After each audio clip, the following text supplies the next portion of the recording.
M Swaraj തന്നെ അതിന് നൽകിയ ഒരു വിശദീകരണം ഒരു എതിരാളികൾക്ക് പോലും തോന്നുന്നുണ്ടല്ലോ ഞാൻ ഒരിടത്ത് മത്സരിക്കാൻ യോഗ്യനാണ് എന്നാണ് അതിനെക്കുറിച്ച് പറഞ്ഞത്.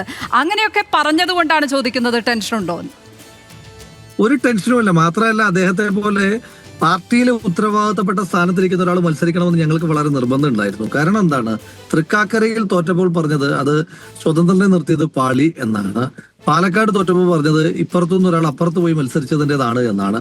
നിലമ്പൂരിലും തോൽക്കുമ്പോൾ ഇവരാദ്യം ഒരു ഡോക്ടറെയൊക്കെയാണ് അന്വേഷിച്ചത്. അപ്പോൾ പരാജയപ്പെട്ട് കഴിയുമ്പം Shri M V Govindan party secretary അദ്ദേഹത്തിന്റെ പത്രസമ്മേളനത്തിൽ പറയാ ഡോക്ടറുടെ ചികിത്സാ പിഴവിൽ പ്രതിഷേധിച്ചിട്ടാണ് ആളുകളെതിരായി വോട്ട് ചെയ്തത്, പാർട്ടിയുടെ കുഴപ്പമല്ല എന്ന് പറയും. ഇതിപ്പോ പാർട്ടിക്ക് എന്തു പറയാനുണ്ട്? പാർട്ടിയുടെ സംസ്ഥാന സെക്രട്ടേറിയറ്റ് മെമ്പർ, ആ പ്രദേശത്തു നിന്നുള്ള ആള്, അങ്ങനെ പിന്നെ ആ ഒരു മുൻ MLA, അങ്ങനെ പാർട്ടിയുടെ റാങ്ക് ആൻഡ് ഫയലിൽ വളരെ ഉന്നതമായ പദവിയിൽ ഇരിക്കുന്ന ഒരാൾ തന്നെ മത്സരിക്കുമ്പോൾ നാളെ ആ പരാജയത്തിൽ നിന്ന് ഉത്തരവാദിത്വം മാറ്റി വയ്ക്കുവാനായിട്ട് CPM കഴിയില്ല. അത് കൃത്യമായി ഞങ്ങൾ വളരെ കാൽക്കുലേറ്റഡ് ആയിട്ട് തന്നെയാണ് ശ്രീ എം സ്വരാജിനെ പോലെ ഉത്തരവാദിത്തപ്പെട്ട ഒരു പാർട്ടിയുടെ ഭാരവാഹി തന്നെ മത്സരിക്കണമെന്ന് പറഞ്ഞത്.